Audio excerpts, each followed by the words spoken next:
Hello students, welcome to my English class.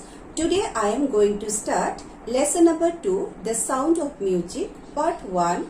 Evelyn Glennie listens to sound without hearing it. Now before starting it, I would like to discuss a few points regarding this prose piece. In this lesson, you will find the account of a young girl who fought against her physical disability and made her life a successful story. In this regard, here is a quote from a percussionist, James Blade. God may have taken her hearing, but he has given her back something extraordinary. What we hear, she feels far more deeply than any of us, and that's why she expresses music so beautifully. অর্থাৎ James ব্লেডে কৈছিলে যে ভগৱানে তাইৰ পৰা শ্ৰৱণ শক্তিটো কাঢ়ি নিব পাৰে. God may have taken her hearing, but he has given her back something extraordinary. কিন্তু তাৰ বিনিময়ত ভগৱানে তাইক এটা অসাধাৰণ প্ৰতিভা প্ৰদান কৰিছে. What we hear, she feels. আমি যেটো কানেৰে শুনা পাওঁ তাই হেয়া অনুভৱ কৰিব পাৰে. Far more deeply than any of us.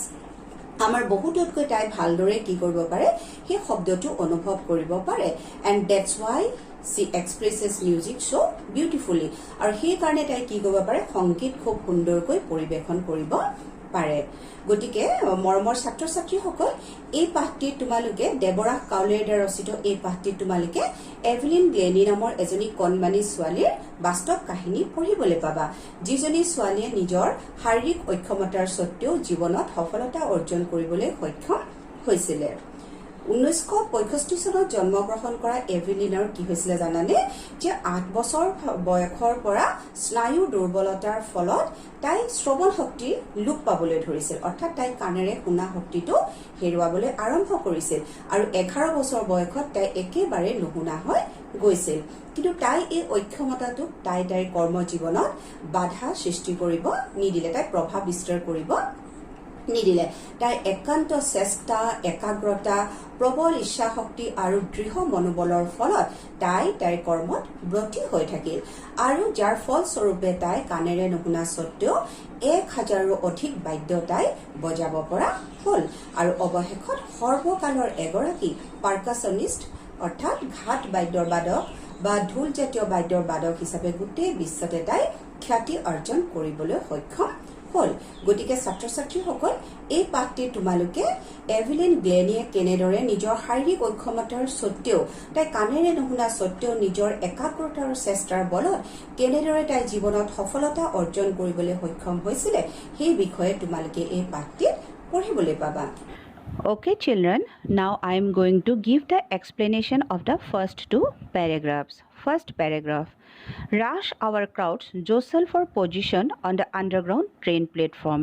A slight girl looking younger than her 17 years was nervous yet excited as she felt the vibrations of the approaching train. It was her first day at the prestigious Royal Academy of Music in London and daunting enough for any teenager fresh from a Scottish farm. But this aspiring musician faced a bigger challenge than most. She was profoundly deaf. Now, তোমালোকে first paragraph to মন কৰিবা.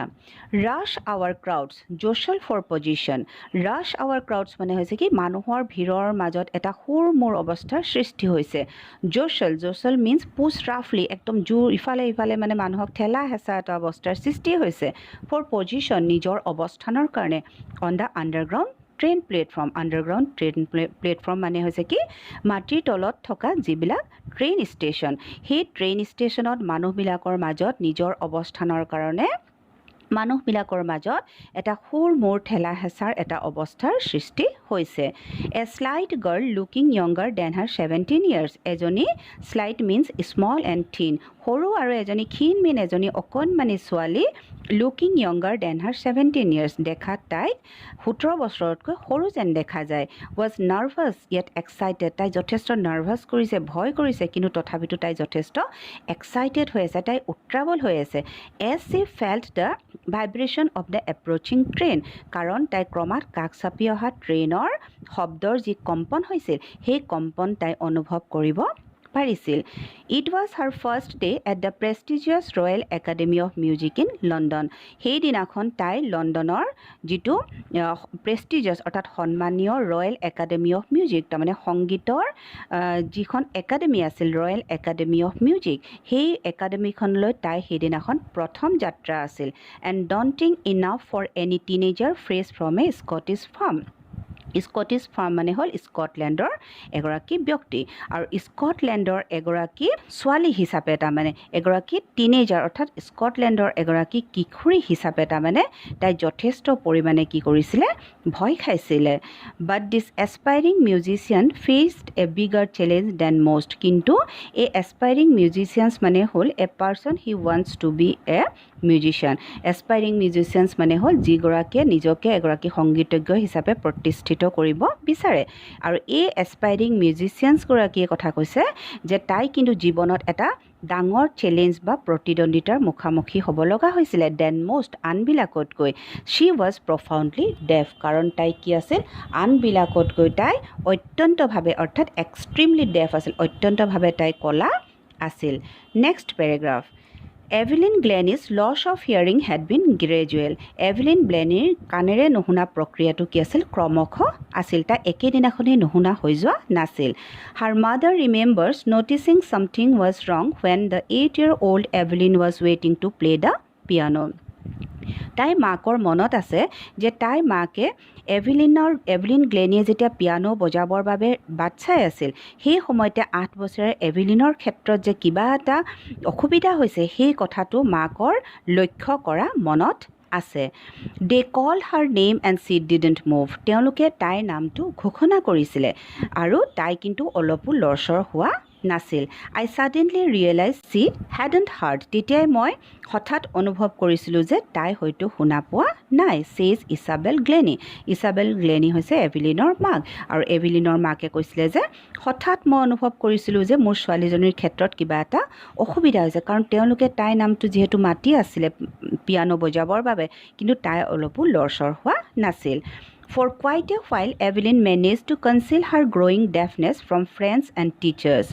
For quite a while, কিছুদিনলৈকে তাৰমানে এভিলিনে কি কৰিছিলে manage two কনচিল হাৰ growing ডেফনেছ তাই ক্ৰমশ নুশুনা হোৱা এই কথাটো তাই বন্ধুবৰ্গ আৰু শিক্ষকসকলৰ পৰা লুকুৱাই ৰাখিবলৈ কনচিল মানে লুকুৱাই ৰাখিবলৈ সক্ষম হৈছিল বাট বাই দ্য টাইম চি ৱাজ 11 কিন্তু তাইৰ বয়স যেতিয়া প্ৰায় 11 বছৰ হৈছিলগৈ আৰু her marks had been deteriorated তাইৰ মাৰ্কছবিলাক পৰীক্ষাৰ নম্বৰবিলাক ক্ৰমাৎ কমিবলৈ ধৰিলে and her headmistress urged her parents to take her to a specialist আৰু তেতিয়া তাইৰ প্ৰধান শিক্ষয়িত্ৰীয়ে তাইক এগৰাকী কাণৰ বিশেষজ্ঞৰ ওচৰত লৈ যাবলৈ পৰামৰ্শ দিলে it was then discovered that her hearing was severely impaired as a result of gradual nerve damage আৰু তেতিয়া এইটো আৱিষ্কাৰ কৰা হ'ল যে তাই শ্ৰৱণ শক্তিটো তাৰমানে ভীষণভাৱে কি হৈ গৈছে ইম্পেয়াৰ্ড বা উইকেণ্ড হৈ গৈছে অৰ্থাৎ বহুত বেয়াকৈ তাই দুৰ্বল হৈ গৈছে as a result of gradual nerve damage আৰু কি কাৰণে একেবাৰে দুৰ্বল হৈছে